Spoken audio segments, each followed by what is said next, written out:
जिम्मेदारों में से एक जिम्मेदार आप भी हैं, लेकिन यूँ रास्ते पर इस तरह से बेगुनाहों पे बोर्ड लेकर क्यों बैठने पे मजबूर है आप? मालेगांव में पुलिस से जो तसादुम हुआ 12 नवंबर को, वो तसादुम बिल्कुल मामूली सा था, बहुत बड़ा नहीं था। आनत रसूल के ख़िलाफ़ अगर किसी भी मज़हबी जमात के या किसी भी मज़हबी जमात के अगर रहनुमा को कुछ बोला जाएगा तो उस मज़हब को बर्दाश्त नहीं होगा। इसी तरह जब हुज़ूर मोहम्मद सल्लल्लाहु अलैहि वसल्लम की शान में गुस्ताखी की गई, उसकी मज़म्मत करते हुए मालेगांव शहर में एहतजाज हुआ। एहतजाज होने के बाद उसमें एक मामूली सा तसादुम लोगों का हुआ, जिसकी वजह से पुलिस ने इतनी सख्ती इख्तियार की कि मालेगांव शहर के 55 से ज़्यादा ख़ानदान के लोगों को उन्होंने 307, 395, 120 ऐसी बड़ी बड़ी कलमें लगाई।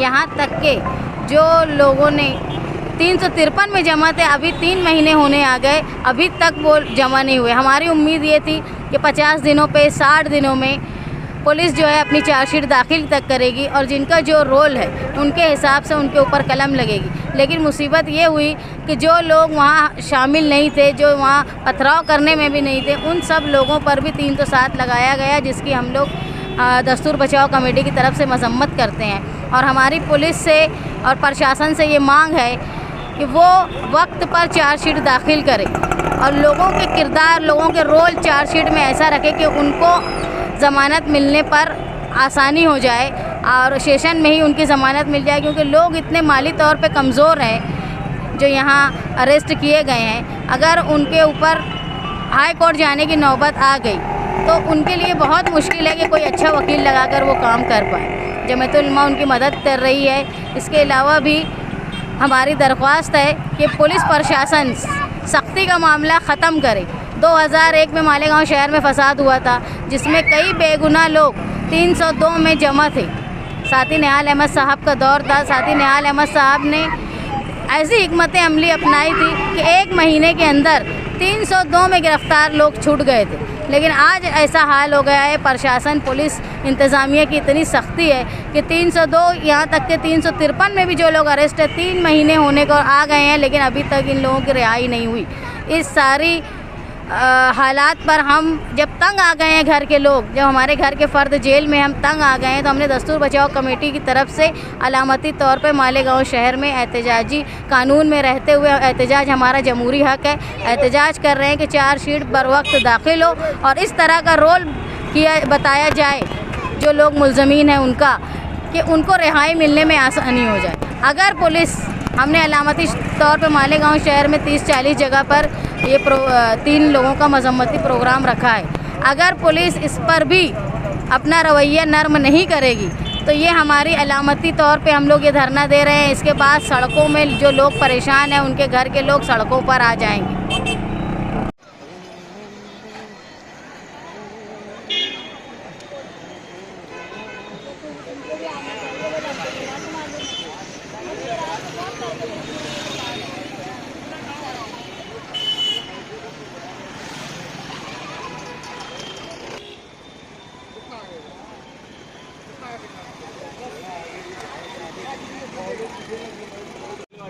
घर का कोई नहीं, उसकी तरफ से हम बैठे, वो भी है तो सामाजिक कार्यकर्ता वो तरफ से।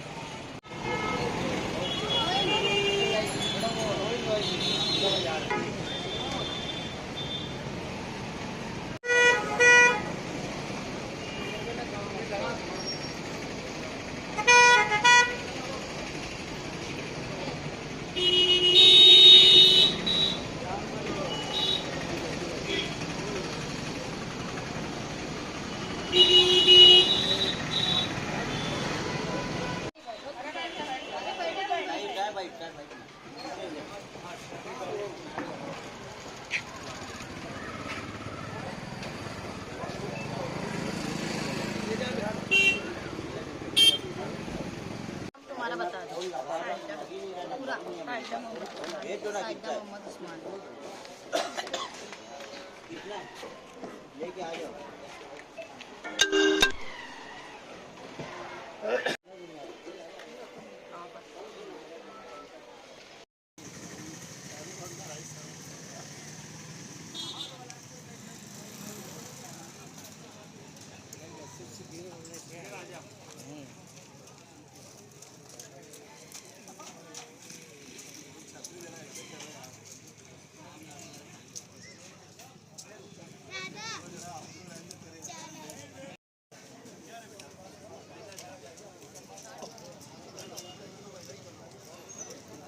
चलो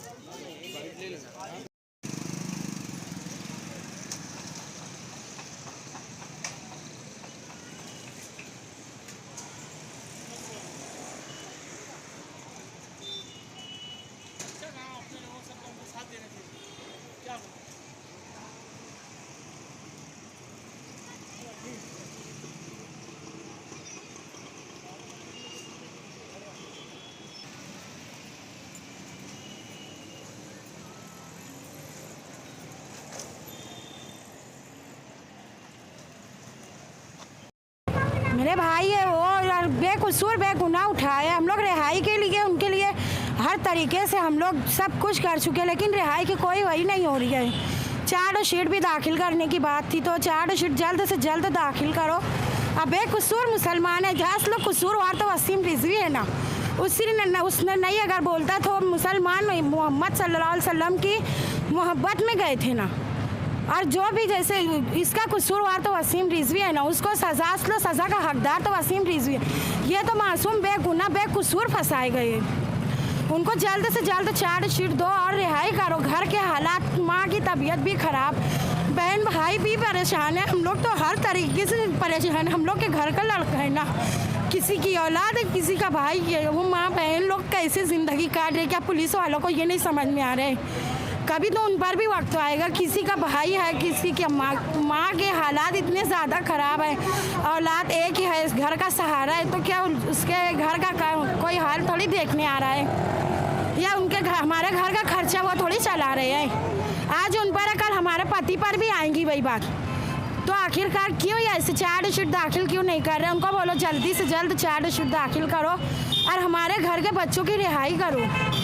बेकसूर है हमारे भाई लोग, कोई भी नहीं है। हम लोग के घर बहुत परेशानी का, कब तक के महल्ले वाले रिश्तेदार हम लोग का साथ देंगे? हाँ, हमारे भी आगे बच्चे हैं छोटे छोटे, हम लोग का कौन सहारा बनेगा? हाँ, हम लोग भाई को रिहाई करेंगे, हमारे कमाने वालों को उठा कर रख के, तो क्या हमारे घर का खर्चा पुराएंगे? हाँ, उनकी ना